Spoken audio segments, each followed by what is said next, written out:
Asato ma satgamaya tamaso ma jyotirgamaya mrityurma amritam gamaya.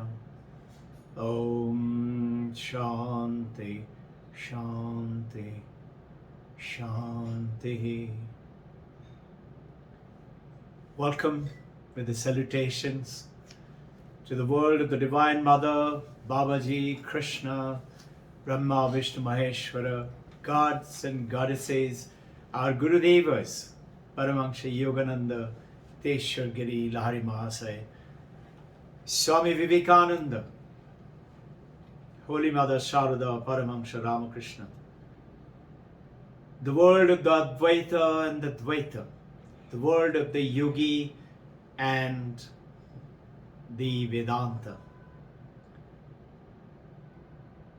We are going to tie up today and close up what we have been dwelling for a while on the state of the no mind, on the state of these sufferings.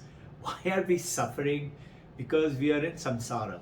The question came the other day, Achula ma'am, I hope you're listening. You came out and asked this question. What is duality and what is samsara? Samsara is the cause, which we are going to dwell with this, with the no mind state. Samsara is because of the separation.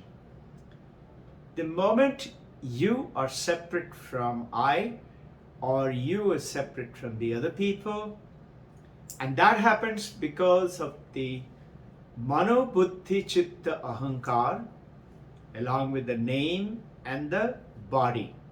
These are the moment I associate myself with my body and a name and a form, I create my samsara.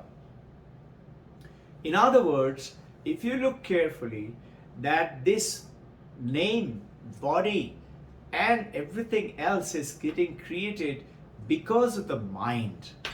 The mind only is perceiving the world with the five senses, receiving the world through the eyes and the ear and five senses, coming in through the, let's say I see a rose, I see a dolphin or a dog. It comes from an optic nerve through the beautiful systems of the visual system, transforms into that image at my lens to tiny electrical impulses and goes into straight to the neuron synapses and presents the world into me. My mind then connects with the consciousness, empowering the mind to get connected with the brain. So I perceive the world. I perceive the world with my mind. That is samsara, and that is duality. So what is the answer then?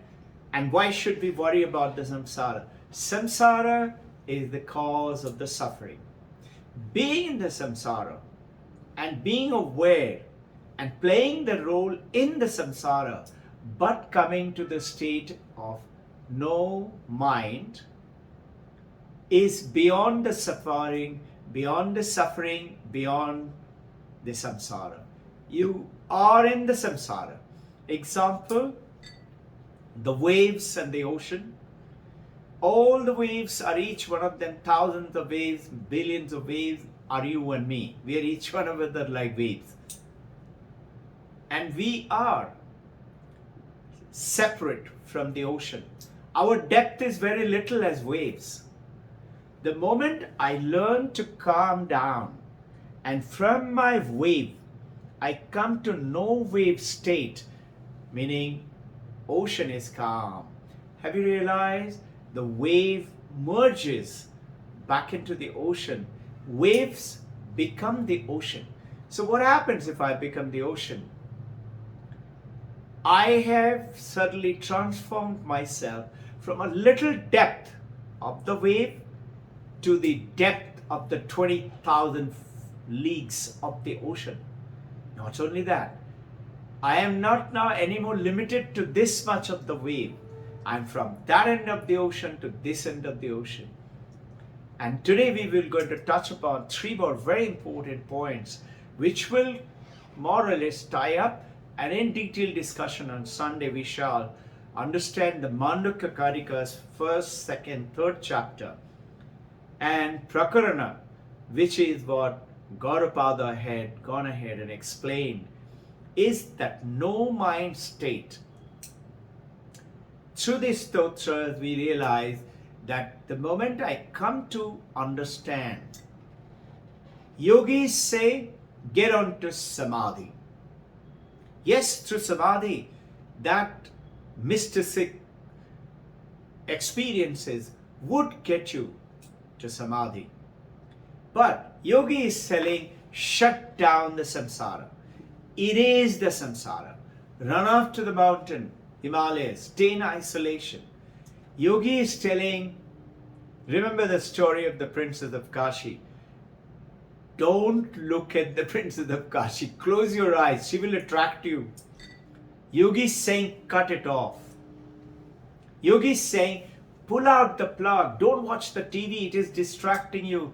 You're getting very afraid of the fearsome movie which is going on. Vedanta is saying, khule nayan pe dekho. Sahas ko. This is what Kabir is saying, no? Paramahansa Ramakrishna said, what kind of a God is this? The moment I open my eyes, I can't see God. I have to close my eyes. Yogi is telling Prince of Kashi, close your eyes. Don't look at it. Vedanta is saying, look and know Tat Tvamasi. You are only that. In the waves are being told you are nothing else but the water alone. You and I are being told you're nothing else but the consciousness alone. I am Atman Brahman. So when we look at the world with that Vedantic eye, then I suddenly realize I am the prince and the picture is none other than me.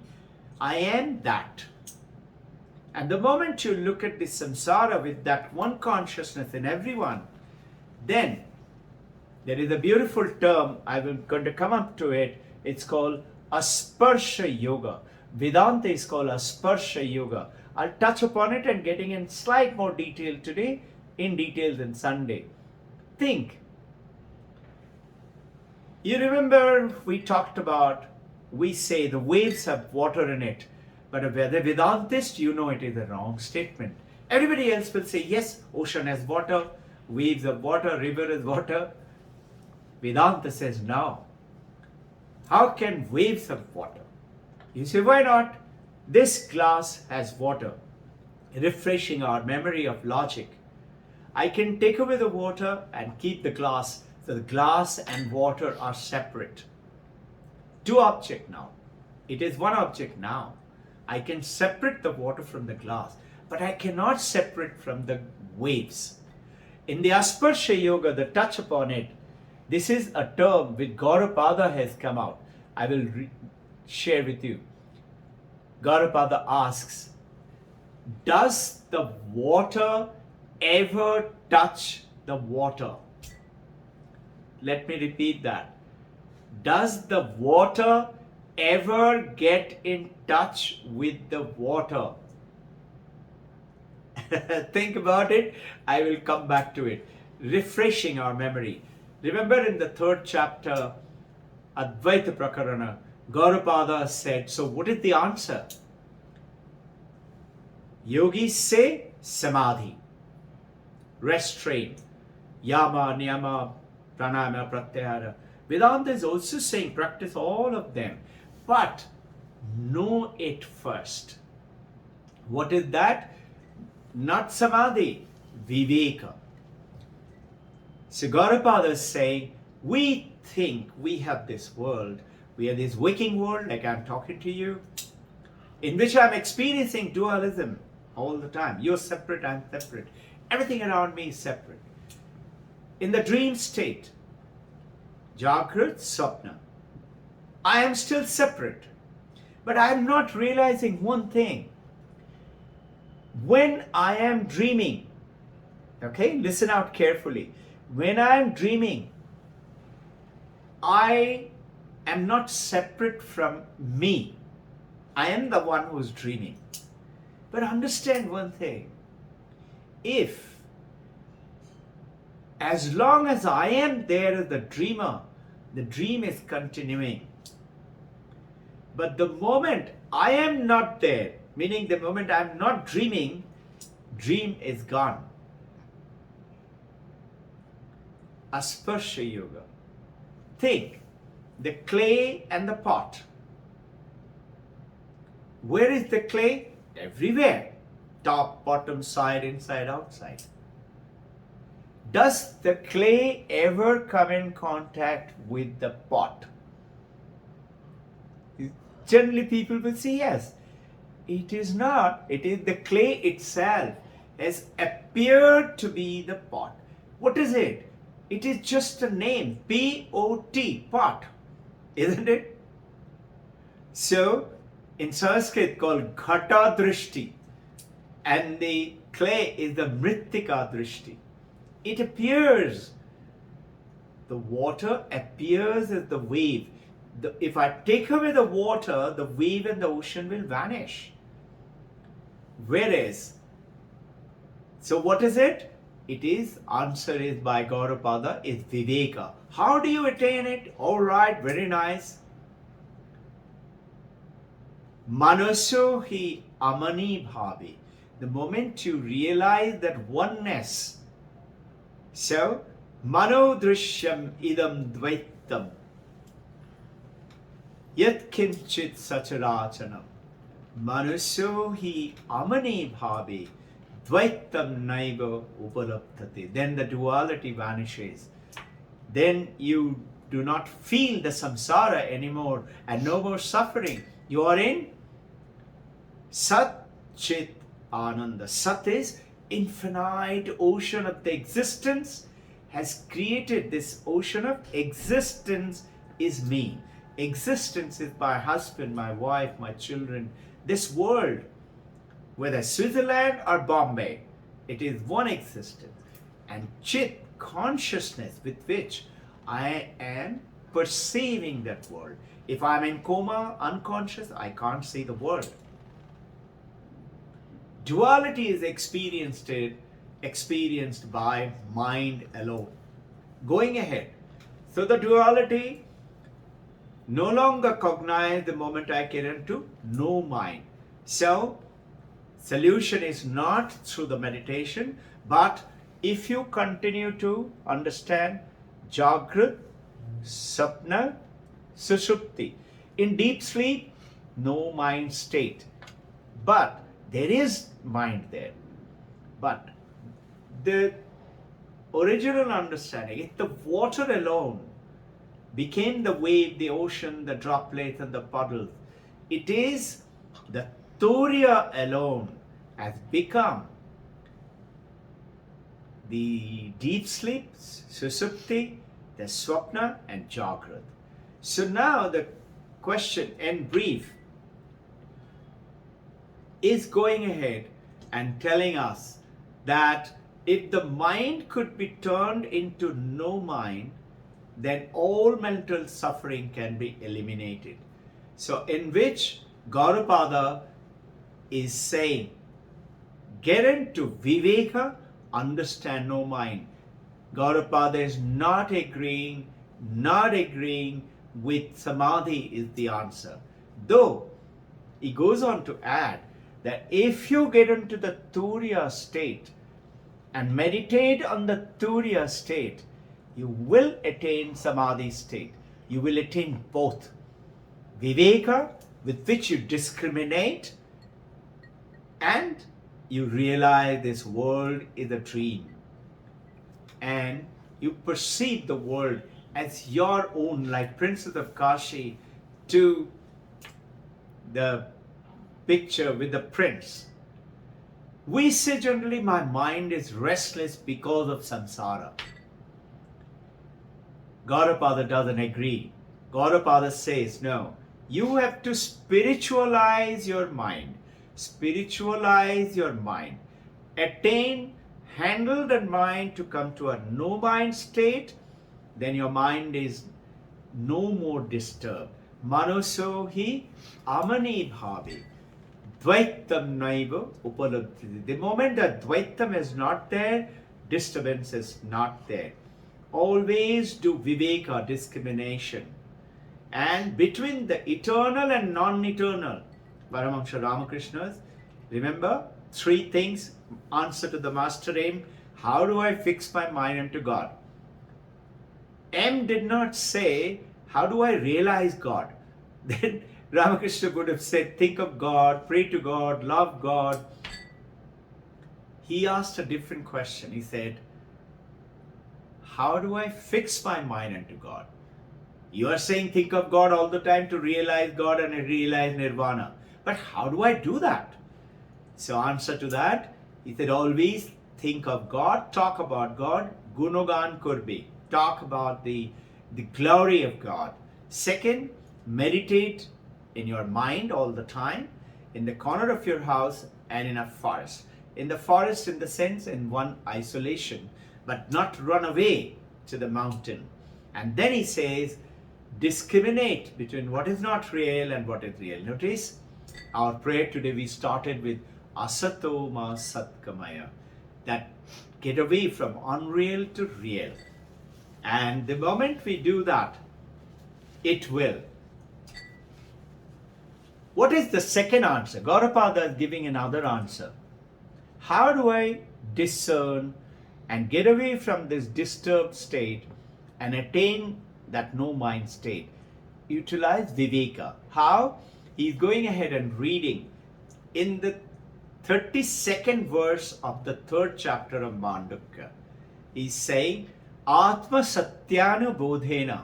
The moment you realize the truth of you, yourself, your soul, your Atman, your Brahman, na sankalpa yate yada, that all the differences will vanish away.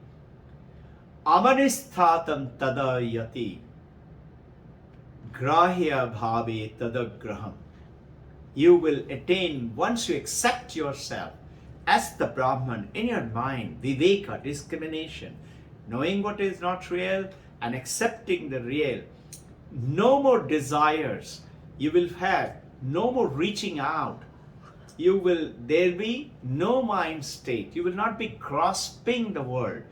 Grahya bhavi tadagraham. You will not be grasping the world.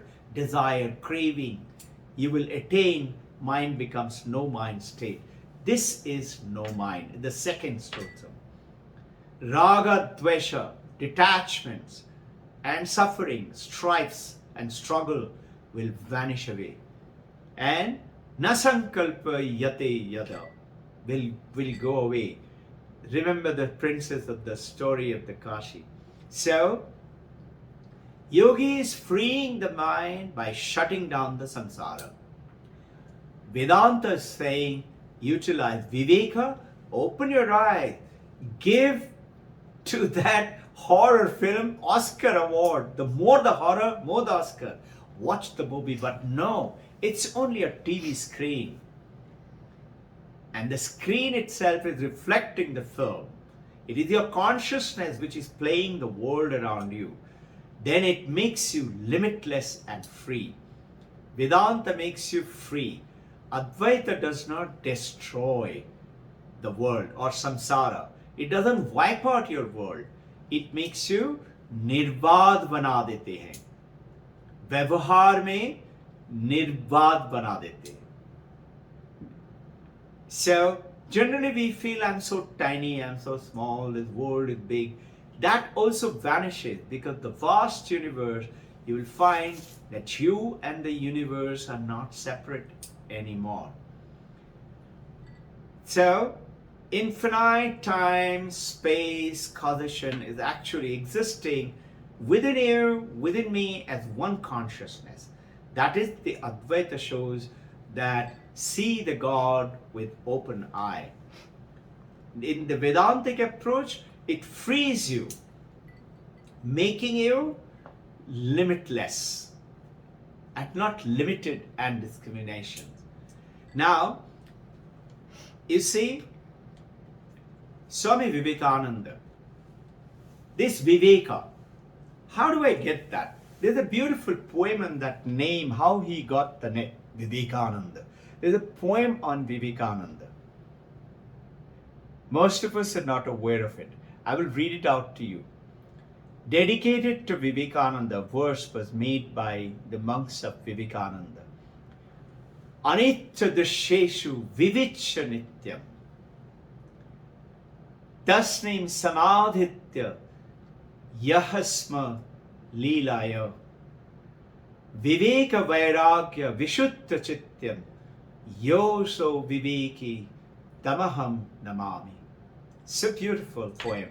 It goes on to say, I salute that Viveki, who has understood the Viveka. In the midst of this transient, ever-changing world, Anitya Dasheshu, always changing, Vivecha Nityam, continuously changing. Tasnim Samadhatta, Yahasma Lilaya. I understand the Leela of the world as a Viveki. And then he goes on to say, I know how to discriminate the Leela to the reality. His mind become completely absorbed. How? It is so difficult for us to. How does he do that? It goes on to the next. Viveka Vairaga Vishuddha Chityam. Mind is so pure. Vishuddha Chityam. Viveka and Vairag. Remember? Shata Sampatti, Sadhana Chatushti, Viveka Vairaga, Shama Dama Uparati, Samadhana Titiksha, Shraddha, Mumukshattam, Mumukshattam, Mumukshattam. Vivekananda is doing this. Viveka Vairaga, Vishuddha Chityam. Yo so Viveki Tamaham Samadhi. And how is he doing it? He is saying it. Tasmin Samadhatta Yasama Lilaya, like a child's play. You and I find it difficult to get into it. He is finding it difficult to get out of it, and like a child he gets into it. His mind becomes completely absorbed in the non-dual reality. That is Viveka. As easily as a child, and play the mind which is prepared by the Vairag, by the Viveka. So we are that one consciousness in which the awakened state we have to get into it. Understanding now the beautiful poem in which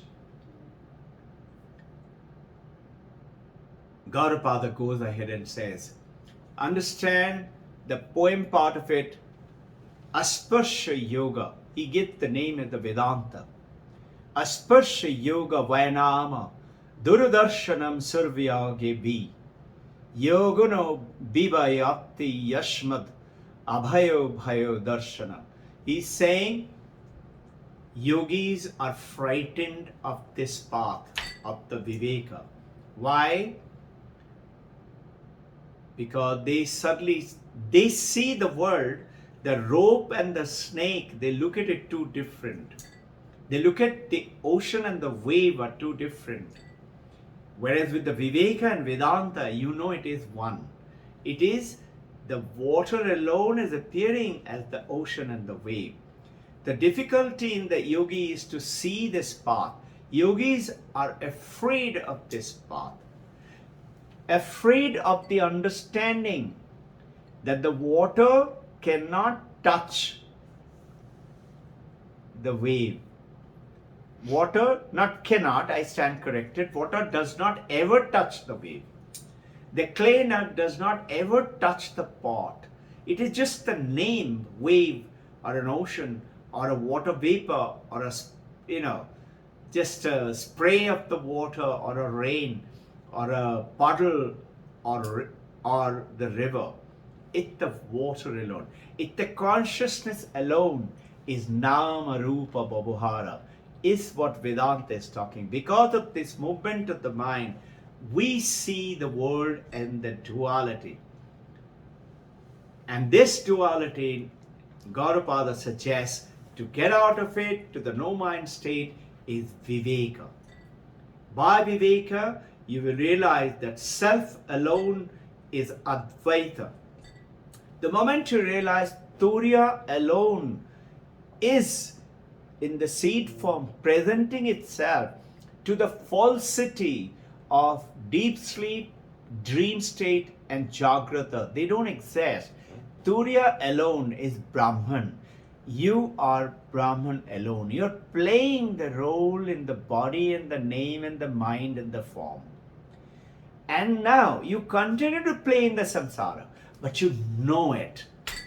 The moment you do that, you attain that nasankalpa yate yada manaso hi amani bhavi. Reflect on it. Beautiful questions. Rajiv's questions of the yogis is being dealt with it here in little more detail, and we shall once again meet you on Sunday. Om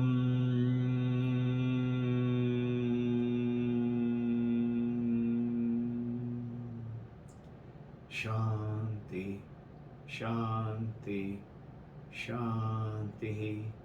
With our salutations, pranam to the Divine Mother, Babaji, Krishna, Yogakshema Vaham Vaham. May you all be protected with the supreme power of Kalpa Yogi Mahavatar, deathless Master Babaji. By the yogic power of our Gurudev, Paramahansa Yogananda, Sri Yukteswar Giri Lahari Mahasaya.